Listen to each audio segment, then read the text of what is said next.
Just me and my hold music. Do, do, do, do, do, do, do, do. Do, do, do, do, do, do, do, do, do, do. So it's, what day is it? It's Tuesday, May 9th. And I'm just kind of chilling here, waiting around, seeing if anybody's gonna hop on with me tonight.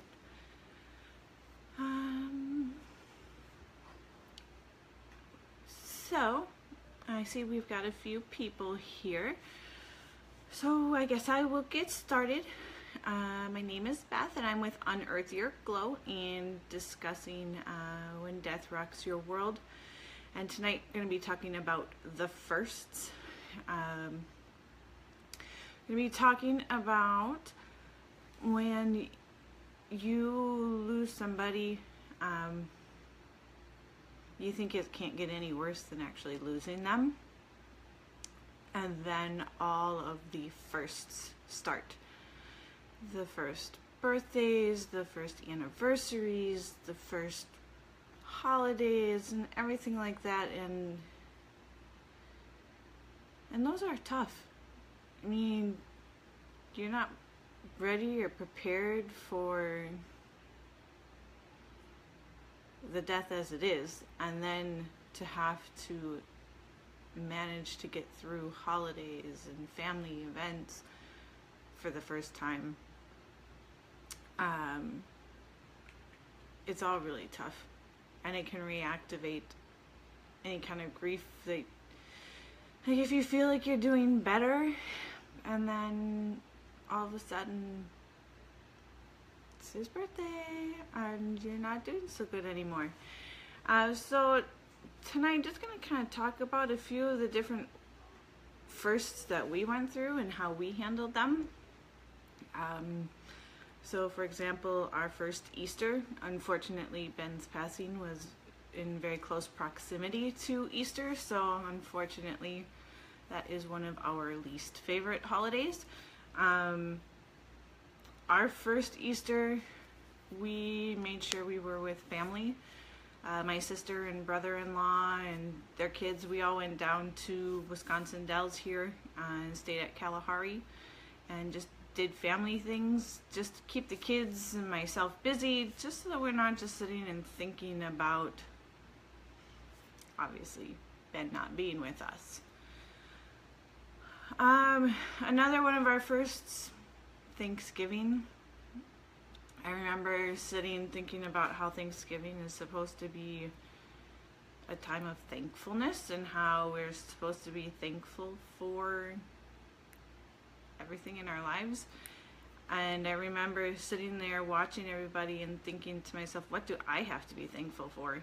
I mean, Ben just died. There's nothing left for me. Shouldn't be happy or thankful for anything, but I had to keep telling myself that there was more out there. There were our children that we have that I had to be thankful for. They were everyday constant reminders of him. The family that's been there. So there were things to be thankful for, and I had to remind myself of that. There was the first Christmas. That one was especially tough. I really didn't care. Didn't feel like celebrating. I didn't want to put up the Christmas tree. It all seemed like too much. But I knew deep down that this was not something Ben would want me to do. He would not want me to be acting that way, and that it wasn't necessarily all about me, that we needed to make sure that the children had a good Christmas. So I did put up the tree, and very last minute got all of the things together that needed to be.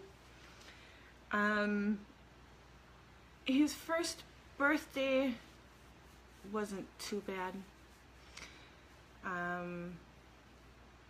I think that was probably more rough for his mom than for us. Our first anniversary wasn't too bad, surprisingly. I mean, it was rough, but I think I found our second anniversary without him to be harder. We had planned that year to go to Niagara Falls and renew our wedding vows, and he had re-proposed before passing away. So it was actually the second anniversary of after he had passed that was harder for me than the first one. So every first is difficult. There are a few tips that I have that have helped us in easing the pain through the holidays.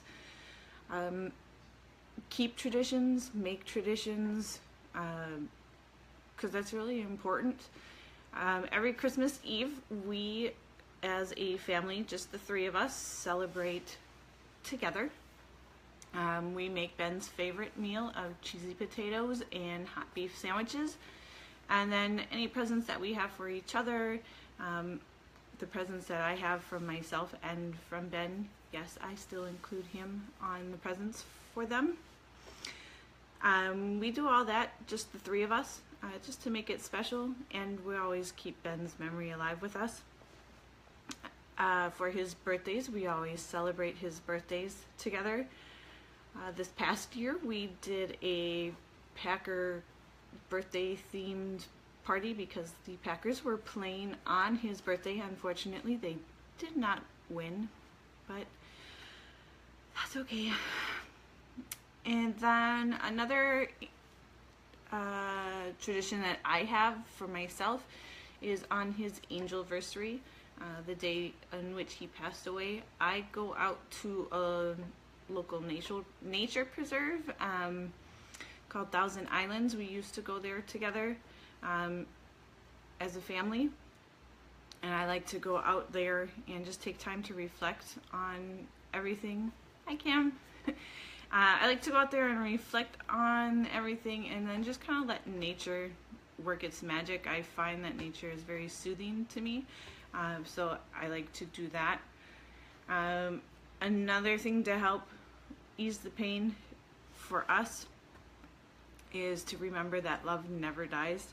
We always make it a point to speak about Ben, memories, anything, because like I said, love never dies, and he may not be with us physically anymore, but he is with us spiritually, and so we make a point to always talk about him. So just to remind you all that healing takes time, grief takes time. You have to take it all one small step at a time. And so I'd just like to thank you all for joining me tonight in talking about our firsts after the passing of Ben. And tomorrow I should hopefully be talking about finding yourself and kind of rediscovering who you are after you lose a loved one and you are, or your spouse, and essentially instead of two, you are now a single entity. Let's see. Hi, Shannon, and thank you very much, Tara. It's hard, it's rough, it's definitely not easy, and every day is a new day. Just gotta keep on keeping on. Anyways, this is Beth with Unearth Your Glow, and hopefully I will see you all tomorrow when we talk about finding yourself, rediscovering who you are as your own being.